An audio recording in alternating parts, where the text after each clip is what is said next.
Hey everyone, a while back I shared with you my plans to make 3 spring garments. Well, I'm happy to report they're all 3 done.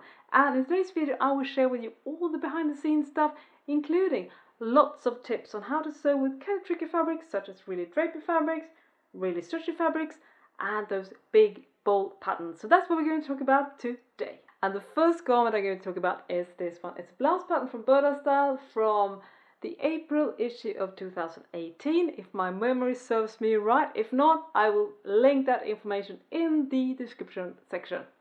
And what really drew me to this pattern is these sleeves. You can see there's so much fabric in these sleeves. And what's really cool about that is it's actually created just like you would do with the drape front top. You know, you cut the front piece on the bias, and then you have like an inside fold, so it basically creates like a waterfall of drapes like this in the front. And this is a very similar technique, and this looks quite intricate, but the good news is that this was actually quite an easy sleeve to make. Now, as always, the instructions in Burdastyle could have been better, but it wasn't too bad, so I definitely managed to figure it out. So there are basically gathers in the top, then you have the drape part, and then you also have cuffs down here. Now, the way the sleeves will look on this blouse is highly determined by the fact of what type of fabric you use. Now, as you can see, I use a really soft drapey. It's rayon challis, I believe. So it's really soft. It drapes beautifully. And the big thing about that, if I had used, say, like a cotton sateen or something much more stiffer, then the sleeves would have been much more voluminous. So if you're going to try this pattern, you definitely need to consider the fabric choices depending on the look you're going for. So if you were looking for like really big statement sleeves like you could see in one of the photos in the magazine, then you might be disappointed with this kind of collapse.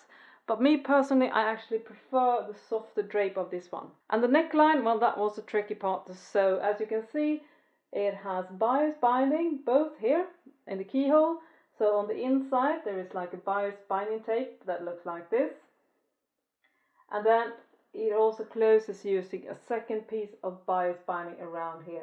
Now, one absolutely super crucial thing to remember when you're working with this sort of soft drapey fabric is to use some type of stabilizing technique when you are prepping the fabric. So for instance, before I began working with the sleeves and the opening here, I stay stitched this entire area just like this. And I also stay stitched the sleeve opening because, you know, the sleeve is also cut slightly on the bias, and with this kind of soft fabric, it really can grow quite a bit. So you don't want to end up with a situation where the sleeve opening is way bigger than the actual sleeve that you're going to insert.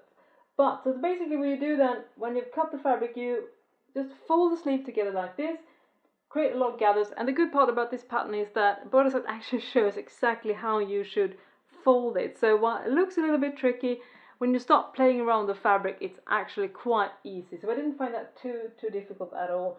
I was a little bit unsure though about how to finish the edges, because they don't really talk about that.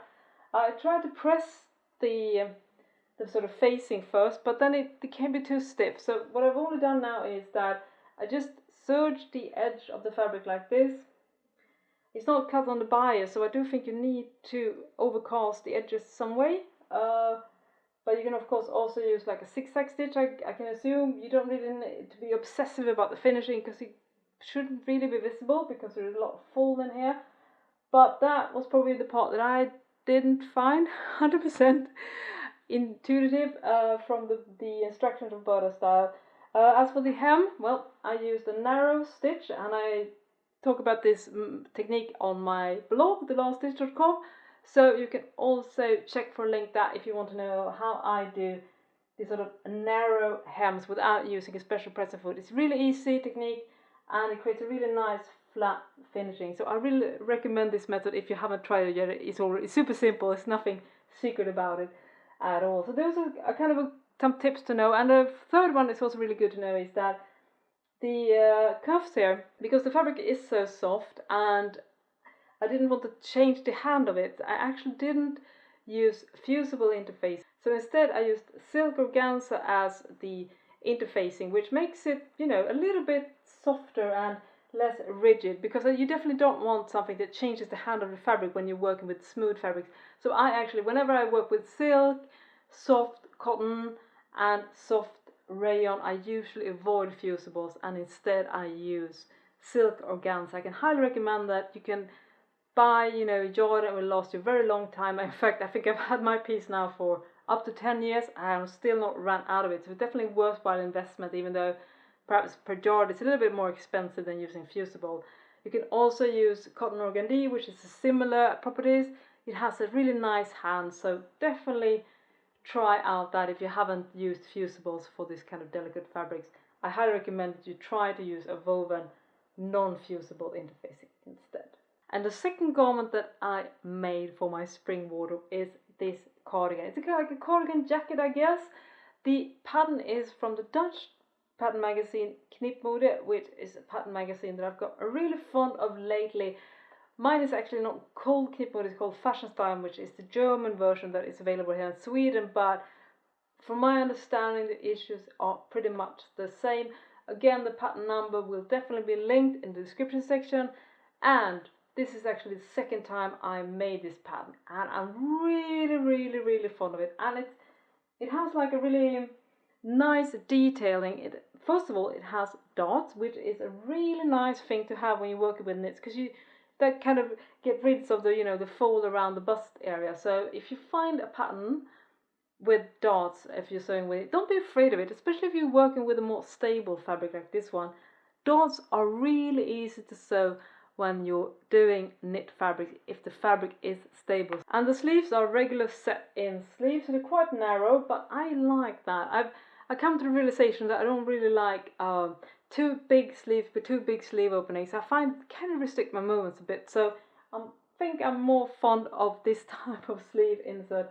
And as you can see, the pattern is quite bold, and I'm going to share some of my tips when it comes to working with those big bold patterns. And one issue that I forgot about myself is how important it is to buy a little bit extra fabric, because when you're starting to work with this sort of big bold prints, then if you want to, you know, get all the pattern pieces to align in a way, you definitely need to consider the fact that you might probably need a bit more fabric. So I actually had to scrap my initial plans because I didn't buy enough fabric. So that's another reason why I went with this Knip Mode cardigan, because it doesn't require a lot of fabric.